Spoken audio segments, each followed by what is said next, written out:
Judges 21. Wives for the Benjamites. The men of Israel had taken an oath at Mizpah, not one of us will give his daughter in marriage to a Benjamite. The people went to Bethel, where they sat before God until evening, raising their voices and weeping bitterly. The Lord God of Israel, they cried, why has this happened to Israel? Why should one tribe be missed from Israel today?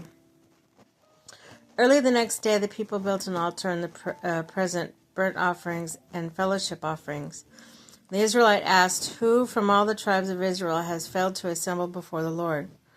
For they had taken a solemn oath that anyone who failed to assemble before the Lord at Mizpah was to be put to death. Now, the Israelites grieved for the tribe of Benjamin, their fellow Israelites. Today, one tribe is cut off from Israel, they said. How can we provide wives for those who are left, since we have taken an oath by the Lord not to give them to any of our daughters in marriage?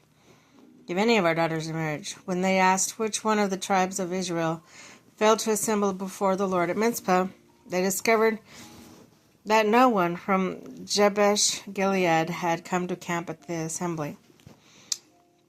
For they counted none of the people of Jabesh Gilead were there.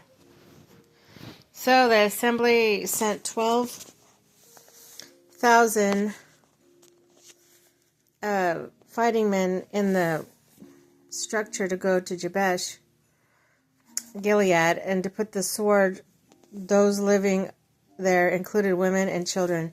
This is what you are to do. Kill every male and every woman who is not a virgin. They found among the people living at Jabesh Gilead 400 young women who had never slept with a man.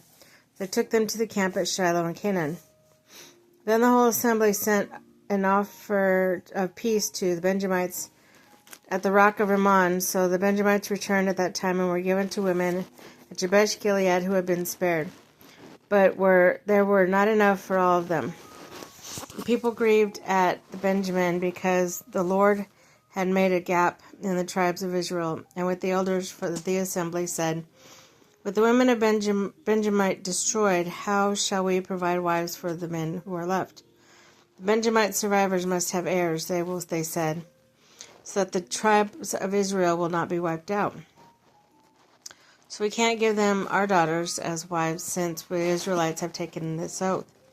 Cursed be anyone who gives a wife to Benjamite.